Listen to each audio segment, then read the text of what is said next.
Welcome back to Simright Fashion Academy YouTube channel for another interesting tutorial. In this tutorial, I'll be teaching you how to sew a two-piece palazzo trouser with a cowl neck top, as you can see right here. Okay, so I've already made a tutorial on this cowl neck top. I'll be dropping the link on the description box below. You can see it's a cowl neck shirt top and this is the cowl neck part.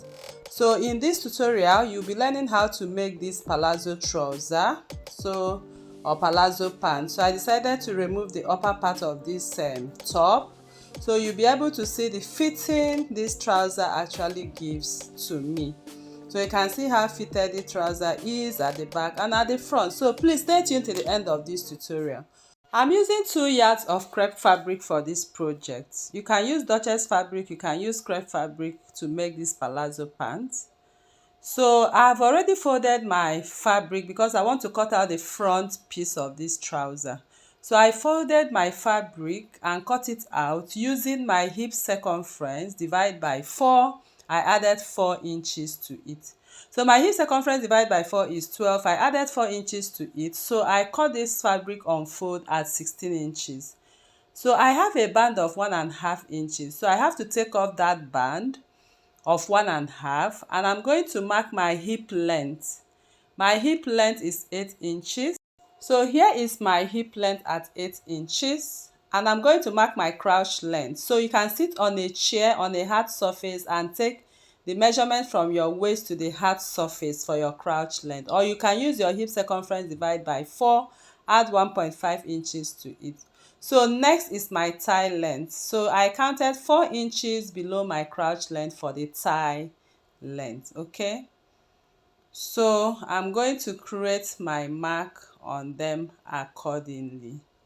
So here is my thigh length, this is my crouch length, and here is my hip length. So after marking this vertical line, this is my waistline right now, this is my hip line, this is my crouch line and my thigh line. So we are going to take the hip circumference divided by 4 on the hip line. So I'm still trying to highlight the waistline so it will be very visible for you. That is the waist, that is the hip, here is the crouch, and here is the thigh line. So now we are going to take the measurement of our hip circumference divided by 4 on the hip line. So I'm going to mark my hip circumference divided by 4, then I'll add 1 inch for seam allowance. Don't forget to add your 1 inch for seam allowance. So here I have 13 inches. So I will mark that 13 inches of my hip circumference divided by 4 plus 1 inch on the waistline. I'll also mark it on the crouch line, 13 inches. So I'll now go ahead and connect all these lines. You connect all of them with a straight line, as you can see. So once I've connected the straight line, the next will come over to the crouch line. So from that point you mark, you are going to measure 2.5 inches outward. 2.5 inches, that will be the crouch extension. So I will place my tape on that junction diagonally and measure 1 inch. So this will help me to curve my crouch line to the hip line very well. So I'll use my curve ruler to connect that crouch part. So I'm trying to connect it very well. So you can see my crouch extension right now from the hip line to the crouch line. So the crouch is ready for the front. We'll come over to the waist and you are going to mark on the waistline your waist circumference divided by 4. Whatever you have, you mark it. Add 1 inch for your dart and add 1 inch for your sewing allowance. That is 2 inches added to your waist circumference divided by 4. Then you are going to connect from the waist to the hip. So I'm using my curve ruler right there to connect from the hip to the waist. So I'm trying to highlight that part very well. Okay, so make sure you trace it out accordingly. So after that, the next thing we'll do is to go over to the tie line. So you are going to take your tie circumference, divide by 2. This time your tie circumference, divide it by 2 and mark whatever you have. Add 1 inch for seam allowance to your tie circumference, divide by 2. So at that point, I mark my tie circumference, divide by 2. I'm going to connect it to the crouch line. So I'm going to connect it all the way from the crouch line to the full length. But before I do that, I'm going to mark out my dart position. On the waistline, I'm going to mark my dart position right now. So here is my center front, and I'm going to place my tape on the waist. My waist divide by 4, find the midpoint. So the waist circumference divided by 4, I found the midpoint, and I'm going to share my dart half inch, half inch. So the length of my dart is 6 inches. From the waistline, I'll come down by 6 inches, and I'm going to connect my dart leg for the pant. So I'll just go ahead and mark out my line like this. That is my dart, and that is how I'm going to stitch it when I get to the sewing machine. So just make a notch, create a notch to it, so it will be easy for you to identify when you are sewing it. So the upper part of this is very much ready right now. So next is to secure with your pin very well.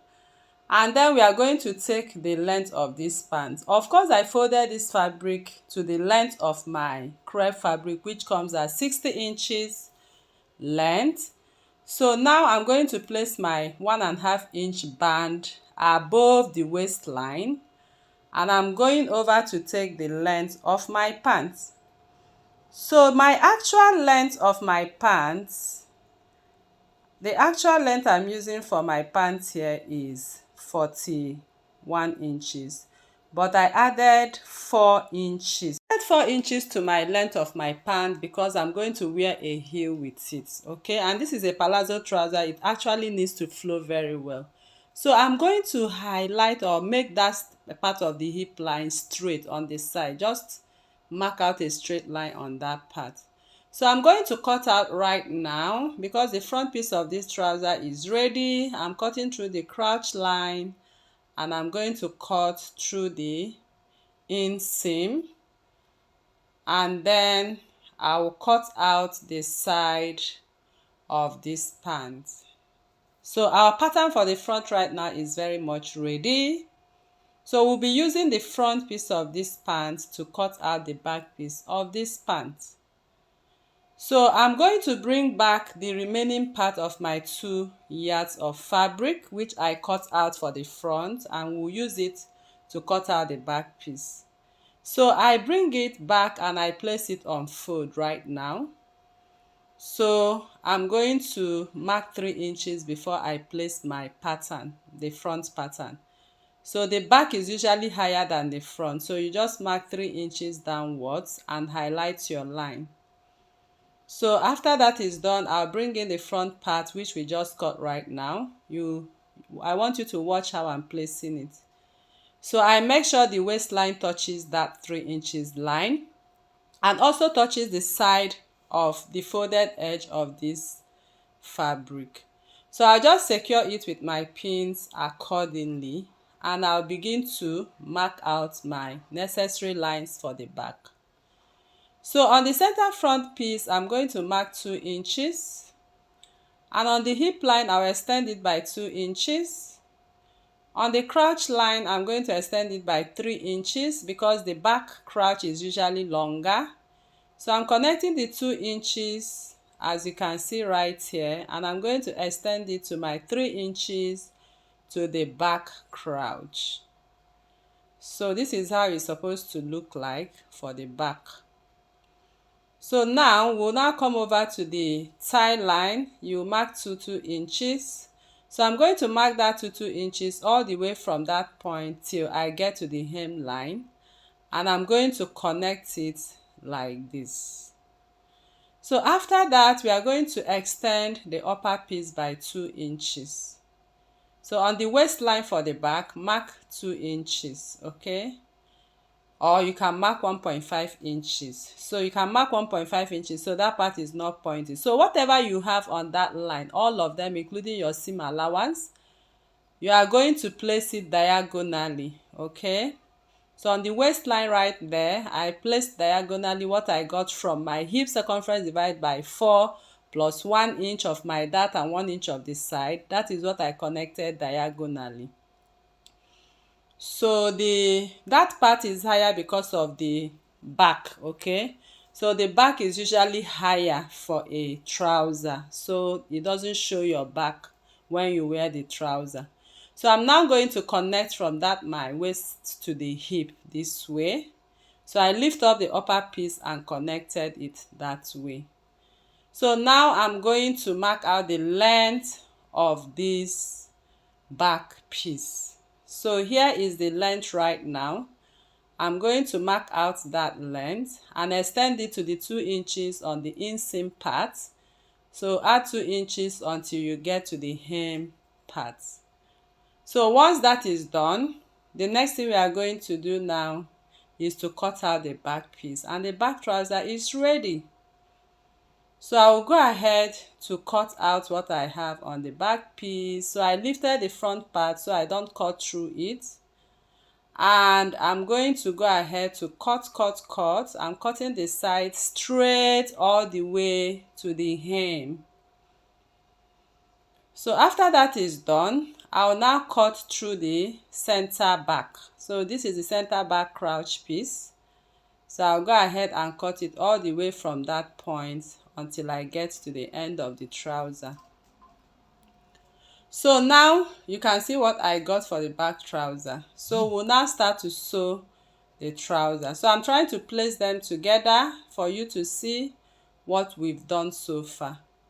So this is what we have right here, and then I'll proceed to the sewing.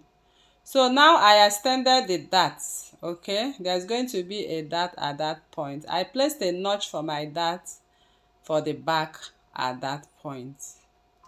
Although I later position the dart again, okay, I realized that the dart is supposed to be centralized and it's not looking centralized because of the way the back piece is cut. So later I marked out my dart again at the center, at the midpoint of my waist circumference divided by 4. So now I'm pinning the center front crouch, and we are going to stitch at 1/2 inch right now. So I'll just go ahead and stitch 1/2 inch all the way from that point to the crouch point. So I'll follow my chalk line and stitch right on my machine. Then I'm also going to create my dart on the machine too. So I'm going over to the front piece right now. So I'll go over to the machine too. I'm going to sew the crouch for the front piece. So I'll secure with my pins accordingly. Make sure they are matching very well, and you go ahead to sew at 1/2 inch the front piece. So I'll sew the part I'm chalking to 1/2 inch until I get to the crouch for the front as well. So I'll also go ahead and hold on to my dart. I'm going to stitch my darts accordingly. So after stitching the front piece, you can see how beautiful it's looking, and I've placed my dart, and this is what it looks. Now I've also stitched the back and placed my dart. Okay, so I stitched the crouch, and I'm going to remeasure my dart. So that is what I was actually explaining. So where I got my dart, my hip circumference divided by 4 plus 1 inch, I'll just get the center. Okay, please do it that way, so the dart will not be on the side. So I have to reposition my dart right now, and that is what I'm actually showing you. So I'm going to recreate my dart position. So I'll now go over to the machine and stitch my dart for the back. So my dart length is still 6 inches for the back, and I'm going to stitch it. So you can see what I have on the back dart piece. So the front is ready and the back is ready. So I'm putting the back right side to the front right side to right side, and then I'm going to stitch the sides at 1/2 inch. But then I'm going to leave one side of the trouser open because I have a zipper which I'm going to attach at that point. So this zipper I'm going to attach it after my band. So but I'm just trying to measure where the zipper is going to stop, and it's stopping at the hip line, as you can see. So I'll go over to the machine right now, and I'm done stitching the sides and gave it a good press, and I left that zipper part open. But before I sew the zipper, I'm going to take the measurement of my waist, around my waist.